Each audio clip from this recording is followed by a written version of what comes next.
welcome to Kampala Innovation Week. This event has been organized by Startup Uganda, and we are so excited because today is the Green Day. So today is the UGEFA Day. UGEFA stands for the Uganda Green Enterprise Finance Accelerator. And we have designed a number of programs, a number of financing products that we are going to use to support the enterprises in this country. And not just that, we're also going to work with the financial institutions, the banks, on how they can actually provide financing to our SMEs. So today is about bringing this understanding to our ecosystem. And we'll be discussing what do SMEs need to do in order to access green financing? How can they position themselves to access this green financing? So today we just want to understand what are green SMEs. I'm really excited to finally be present on the Green Day, hosted still by UGEFA at the Kampala Innovation Week. So the event is ongoing, and we've had interactions with players in the banking sector like Equity Bank, GT Bank, and we've discussed several factors that play when SMEs are trying to get money from the banks, and also how banks view lending to SMEs. Thank you for making us a part of this, and we value greatly such initiatives. The National Planning Authority has just finalized the drafting of the third National Development Plan 2020-2021, 2024-2025, and this was signed off by His Excellency not so long ago, precisely in July, and it's now under implementation. The NDP3 is strong on green growth, especially the green jobs creation component, where small and medium enterprises have a pivotal role to play in ensuring its feasibility. Now, for this reason, the plan devotes a number of programs, including the private sector development, science, technology, and innovation, as well as manufacturing as the key drivers of Uganda's sustainable industrialization agenda over the next 5 years. Now, for this to happen, the business case for green investment and trade must be clear to make financial and economic sense to our SMEs, which are profit-oriented. This implies building clear green business models and orienting public demand towards green goods and services. Much more conscientization, much more sensitization, much more education must happen for us to achieve this transformation. The NDP3 therefore recommends a more pronounced role of government in driving investment without crowding out the private sector.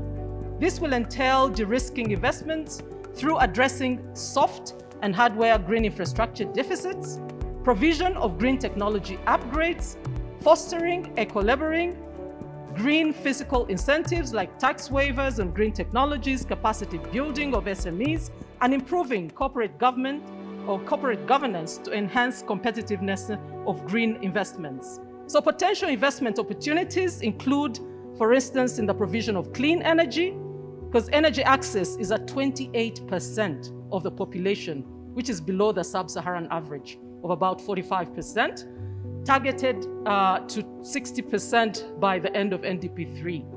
Business opportunities exist in solar energy business models, biogas for clean cooking, and efficient cooking stoves. Sustainable transport is another area because Uganda's water transport in urban areas and across the country still remains largely untapped. Yet it could significantly reduce on emissions generated by vehicular transport on our roads. The other area is waste to wealth initiatives. With Uganda urbanizing at 6% annually, waste generation will inevitably increase exponentially. In Kampala alone, KCCA collects about 40% of the total waste generated, most of which is organic. So this is a business opportunity to harness and venture into recycling and circularity. Climate-smart agriculture is another untapped opportunity, as guided by the agro-ecological zones and the area-based commodity approach, which are the models that we have put in NDP3. I want to encourage especially our young Ugandans, the youth, to get into climate smart agriculture. That is where the money is. Uganda continues to have a niche in organic agriculture products, which attract better prices at the global market. In 2017, there was a sort of good moment to make a change in our way of working in Uganda because of the Uganda Green Growth Development Strategy, which arrived at the same time of our midterm revision of the European strategy in Uganda, meaning that we grasped the opportunity and we decided to create an inclusive green economy focal sector. So we thought and we said, okay, we designed 2 programs which are focused on green economy for quite a good amount. It's 105 million euro in total, looking at those different priorities and trying to have them contribute to the same objective of supporting a green economy. This project is one of those examples, but we decided also to try to bring it at a more higher political level. This is why in March we had the first EU-Uganda Business Forum, and this business forum was centered on green economy. And we had decided based on this business forum to create something called Sustainable Business for Uganda, which is a platform where the public sector, the private sector, and the donors come together to agree on the priorities, to push for certain key reforms, and to bring the sources of possible funding closer to those that can benefit from it. We want to try to promote knowledge among SMEs on what exists, how it exists, how it can be accessed, and what type of capacities are needed to access finance for a green economy. We want to work with the banks. So this is why some of the projects are linked in capacitating and in strengthening the willingness of banks to invest in green economy. We want to work on the overall framework. Whenever there is a policy reform that needs to be adapted to come and support this transition, then we would like to support that. The project we do with Adelphi touch some of those key areas, and for us it's extremely important project because we really believe that it will lead to a willingness from banks to continue, so that's making it more sustainable in the future thanks to this support. We have an obligation to invest on green programs. When I say obligation, it really means that we have a set percentage of green projects that we need to do because as continent, we want to become a climate neutral continent. So we need to reflect it in our partnerships. Looking forward, I think there will be more coming. So it's a sort of positive message that I want to send despite the effects that COVID may have had and still have on the private sector. Within the financial sector, how much appetite is there? Does the sector have a full appreciation of green finance in structuring the services and products? Are green features incorporated in the appraisal process for giving credit? But credit is not the only thing. You start from the idea itself, the underlying business, and how you run it. In terms of steps, I think we must continue investing in an appreciation of both the private sector players, innovators, young people, the financial institutions themselves, so that green finance is appreciated right from the board to top management and the rest of the teams that understand and run the business and meet customers on a day-to-day basis. We have to have structured lending products that speak to green finance, and I'll speak about this. We have to have funding, structured funding and finance lines that are specific and speak to green features and green products. I also think that driving this agenda can, especially from the financing side, can best be achieved when we draw a similar program like we ran the agricultural credit facility at Bank of Uganda. So I think these are some of the things that we should do to catalyze, to accelerate, like the word UGEFA means, that can then see us particularly achieve this agenda. The survey that you did among financial institutions brought out a lot of things. It all points to the level of awareness and appreciation even at the executive level. Some of our members, of course, they are international banks and they are familiar with green financing, but that may not be cutting across, meaning that we have to invest a lot more. And within institutions, we identify champions whose targets are to drive this financing agenda. I think when we pitch it and see it that way and see the business opportunity around it, it becomes more attractive to then make it happen. So there are a number of things within the resource mobilization. We recently put out a call requesting people to share their ideas that we can help to strengthen with a view to accessing funding from the Green Climate Fund. Of course, this pipeline of projects, we received over 68 ideas, and as I speak now, we're in the range of 43 through the receiving process, and very soon we shall be concluding that and beginning the process of helping or assisting these proponents in that time. So, but these pipelines give effect to the country priorities, both at the NDP level and climate commitments, climate change commitments. Yeah. So the other area, I'll just speak briefly to that, is the cities aspect, improving the planning of cities in terms of the outcome areas for the country planning framework. And here again, we are working with the NPA and key stakeholders, local government, Ministry of Lands, and a few others.